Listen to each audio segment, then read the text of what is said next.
Hey guys, welcome to another session of Epic 7. This is my initial thoughts video for Senya. I've been waiting for Senya for quite a while, so I'm pretty excited to get to see her and then get to make a video about her. If you have been following me on the YouTube portion, the YouTube side, my enthusiasm for the past couple heroes has definitely been lackluster, to say the least.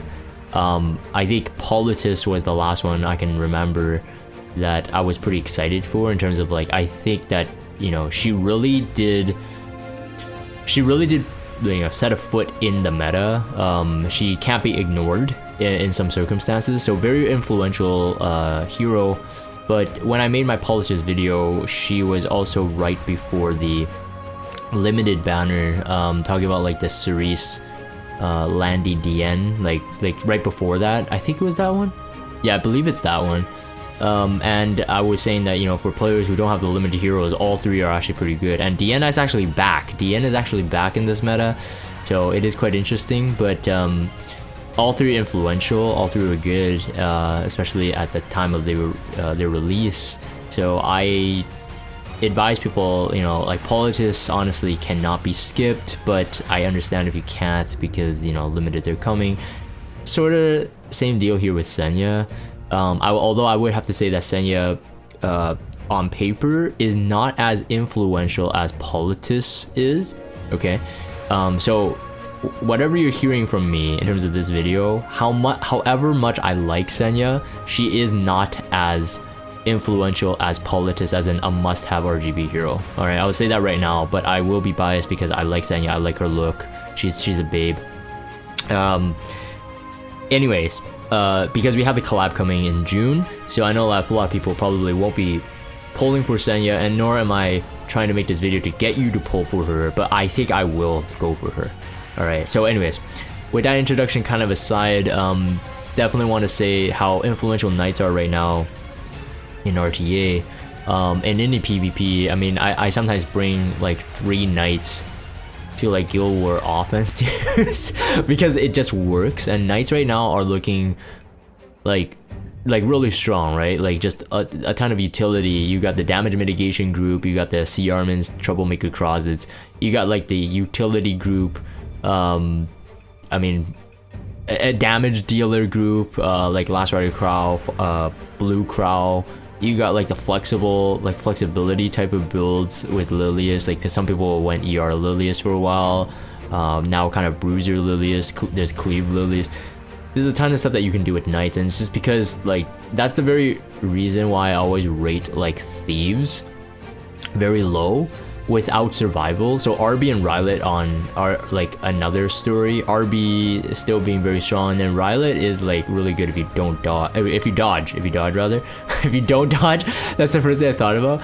So knights end up being like this kind of go-to safe play, sort of like damage over time, that kind of hero. I mean, warriors with Sigurd's Scythe right now are really good because of that self-sustaining, so it kind of offsets that their lower bulkiness generally compared to knights, but because they can self-sustain and still do high damage. So Fire Ravi, A Ravi, ML can, well, any warrior that can benefit from Sigurd's Scythe or some kind of life stealing aspect is very strong. And we don't see that in knights yet, but I mean that's why knights are so good. I've also pulled up a couple images in terms of some of the most I guess influential knights right now to compare the stats of her. So I have to say, first things first, is that I mean Earth Knight Taurus, this is the first 5-star Taurus knight that we have in game, and I think that she's really pioneering a new sort of knight meta in the future. Because like even if it wasn't just designed for Senya's kit, because she scales on attack, all her stuff is really to do with attack, she has just innate, like high innate attack. And so in the future, when we see a knight that is a Taurus, you know, whether RGB or even ML, they will always have that base attack at 1445. That's very game changing. It's very high. And the thing is that, you know, her speed is still like relatively good. I mean, it's not super good, but it's good. Her HP, defense, all really solid, and for her kit specifically, no crit rate is probably the best. Like basically she has no wasted stats, I would say. And then the imprint concentration of course comes into play as well. When I looked at her this morning, because like, you know, we didn't have the live patch stream or whatever, so you know, woke up, I saw the YouTube video, I logged into the game, I saw the YouTube video, I looked at her, and originally my mind just totally ignored the attack stat. I looked at the health, I looked at the speed, I looked at the defense, because I saw she's a knight, right? So like those are usually the things you look at. And then I noticed the 1445, but it didn't register to me because, you know, I'm kind of used to seeing like maybe blue crow at like a 1500 attack, like fully built. I'm talking about fully built 6-star and all that, like 1600 attack. So I'm like, oh yeah, 1400 attack, that means it's a built knight. But it didn't register to me that if that's a built knight, then the health and speed and defense were low. So like those two things didn't connect for me until much later. I started talking with people on Discord. And I was like, wait, 1445? And yeah, so because people are saying that, oh, Gunther cleave, or like replace Gunther pretty much for Lilia's cleave. And so it didn't really like occur to me until much later. I'm like, what are they talking about? But 1445 attack, man, that's insane. And then the imprint concentration therefore made more sense. So 18% imprint concentration, assuming you do get triple S, 18% on that base attack is 260 attack. 260 attack. That's huge. That's very, very big. So like you're looking like, so for those who don't know how the kind of stats kind of work, so the attack you see there, that's the base attack. All your gear will be total to that, right? So your percentage base will be based on the base attack, and then the flat attack will be added thereafter, and then the imprint concentration is going to be an addition to the base attack, okay? But that's different from her passive, which we'll be talking about, her S2, which will be calculated based on her total attack before imprint. So before the 260 that you get from the triple S.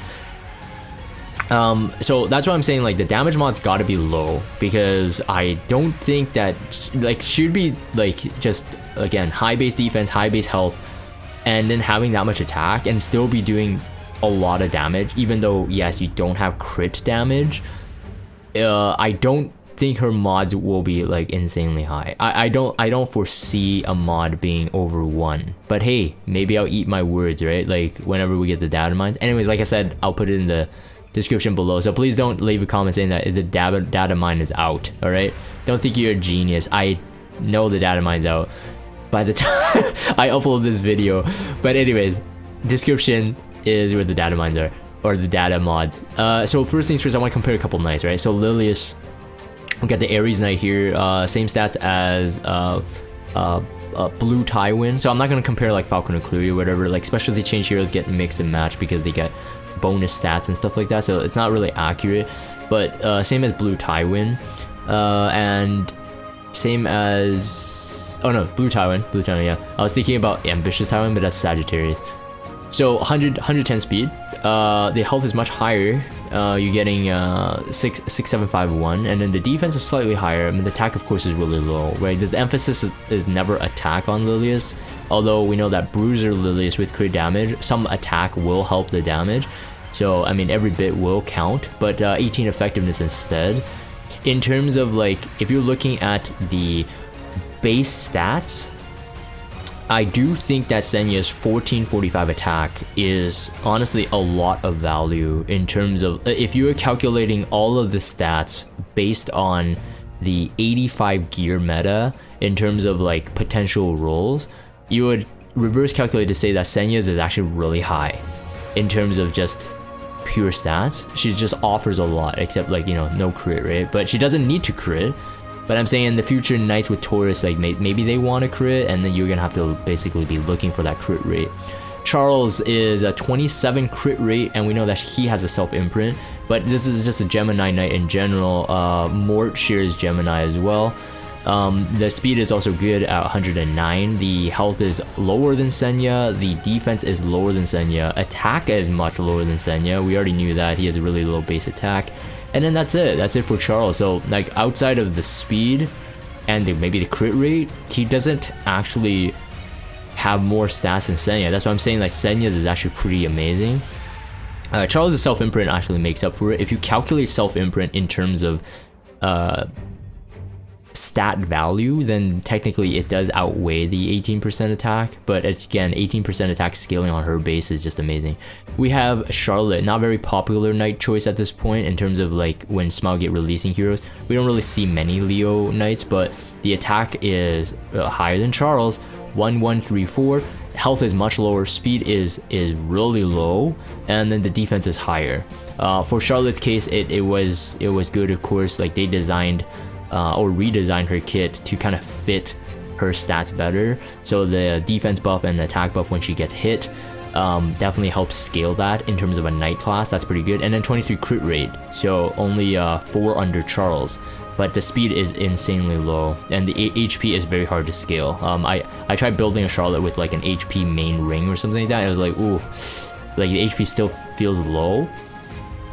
We got Sagittarius Knight, so Ambitious Tywin being a meta knight as well. Fallen Cecilia, and 104 base speed, so pretty good. And then the health is really good for those barriers on FCC. Attack is on the lower side, of course, if you compare to Senya, but the defense is much higher.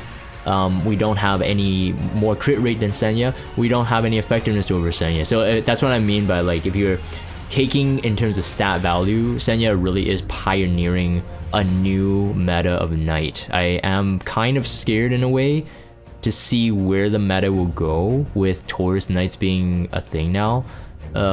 Because like knights are already very powerful because they're just hard to kill, like I already said. And then we got Pisces Knight, so Last Rider Crow, Blue Crow, 100 speed, so same speed. Defense is much higher now at a 752, so the defense percent on these Pisces Knights are really scaled up really fast.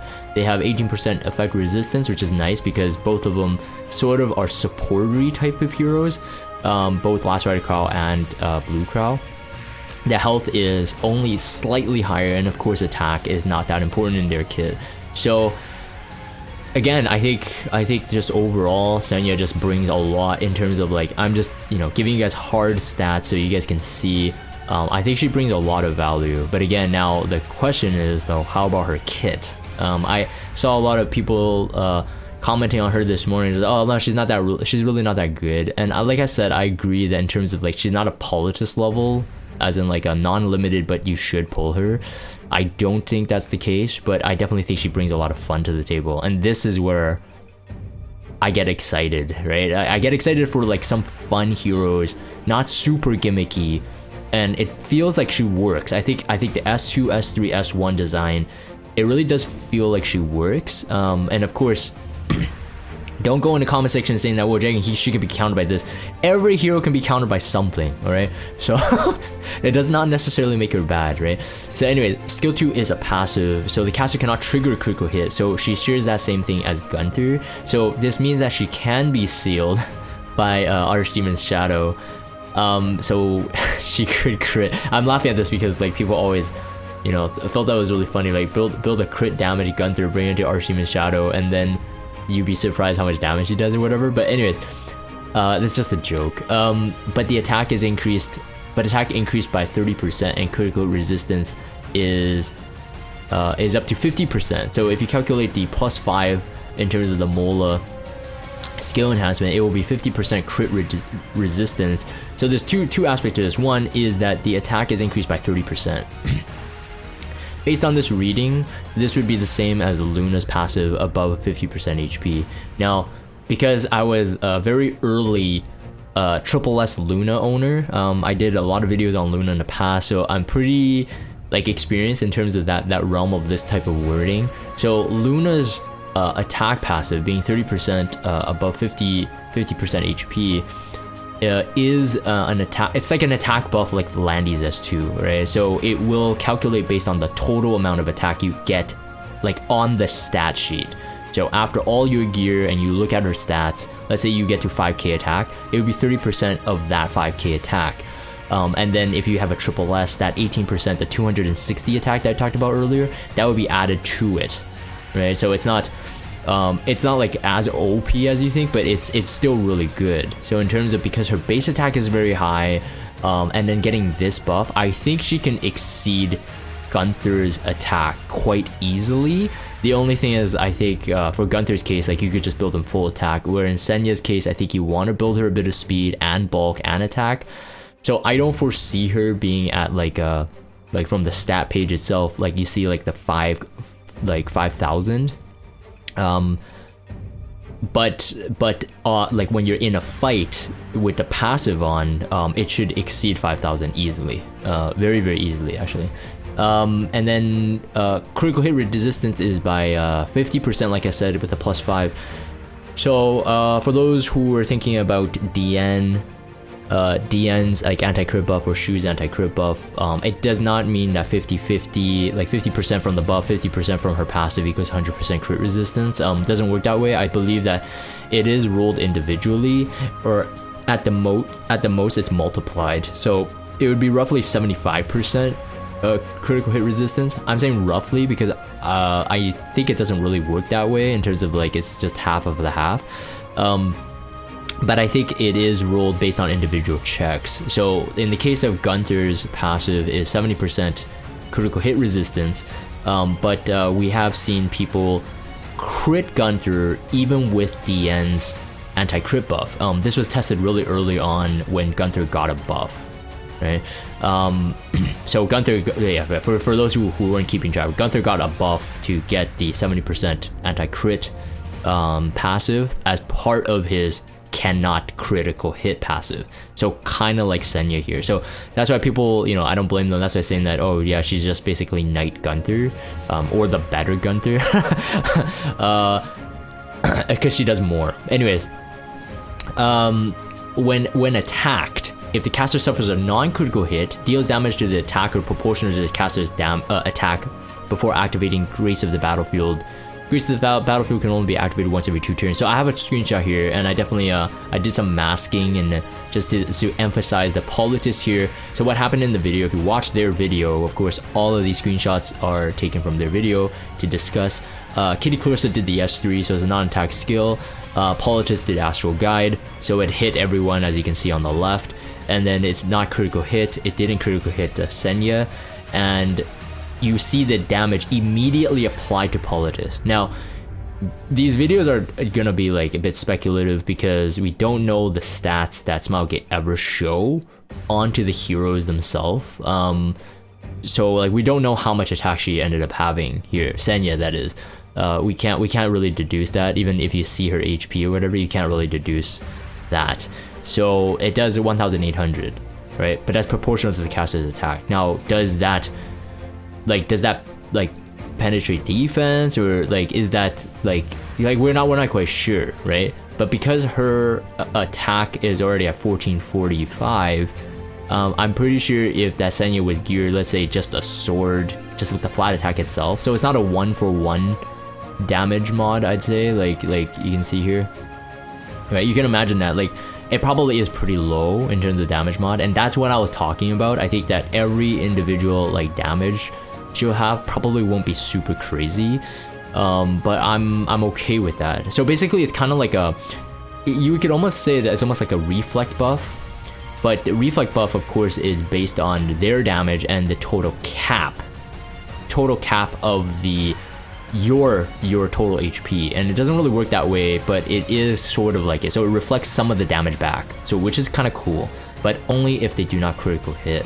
So no critical hit means that obviously a non-critical hit, but then also miss. So if ice is attacking her, she'll be able to attack. Okay, so when caster attack, when attacked, if caster suffers a non-critical hit, damage dealt attack proportional to caster's attack before activating Grace of the Battlefield. So I think SSB's S2, even though it's not her turn, because it doesn't say anything about turn, if SSB's S2 misses her, I believe it procs.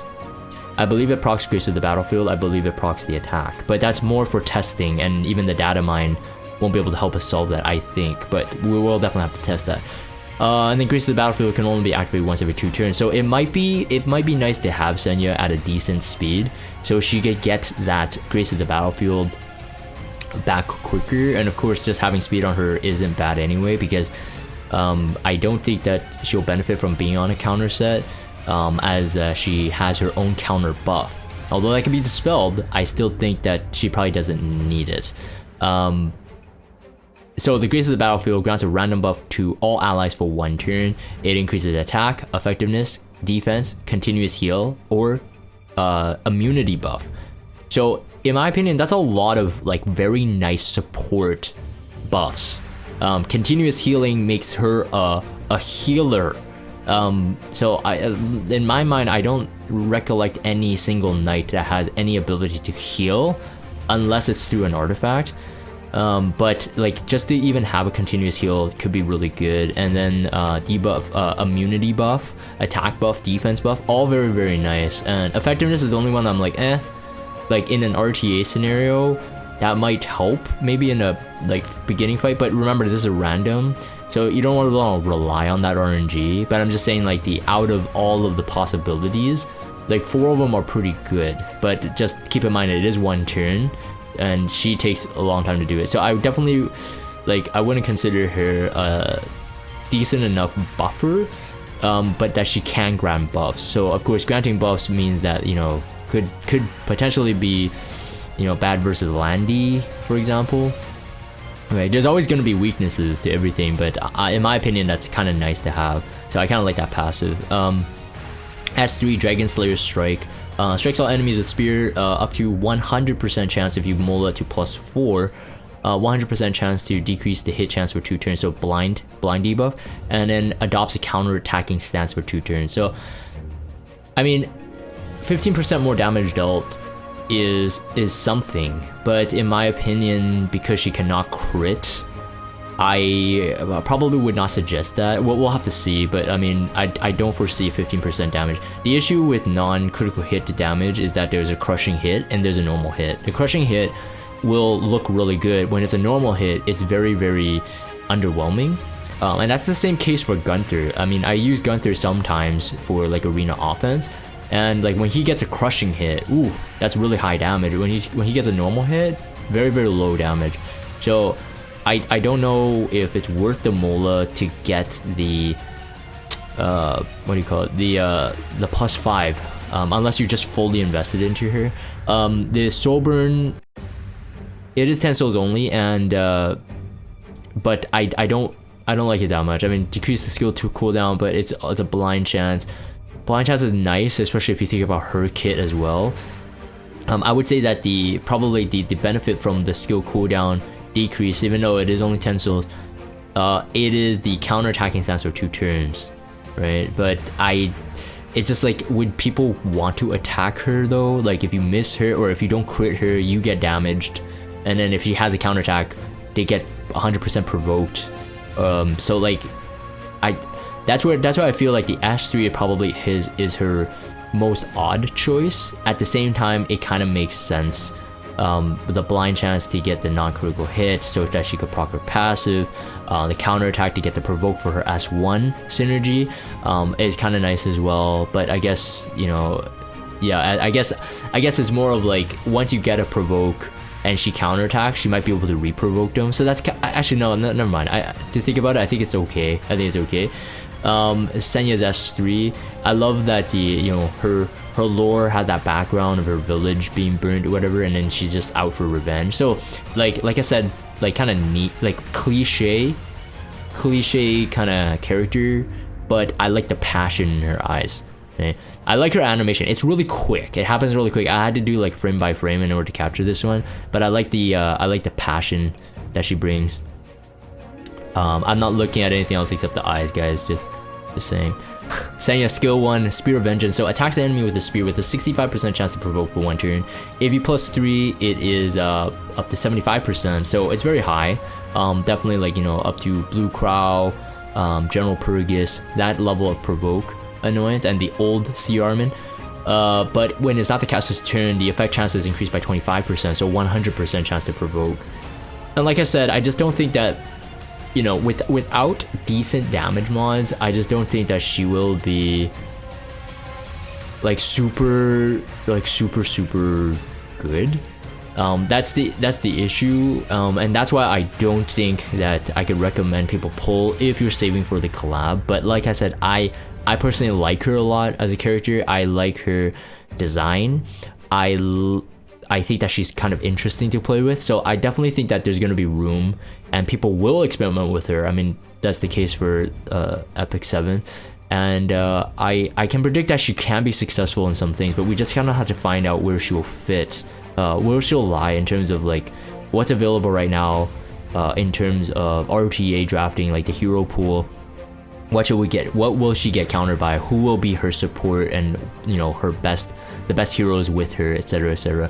So a lot of stuff to find out. And then like what kind of build.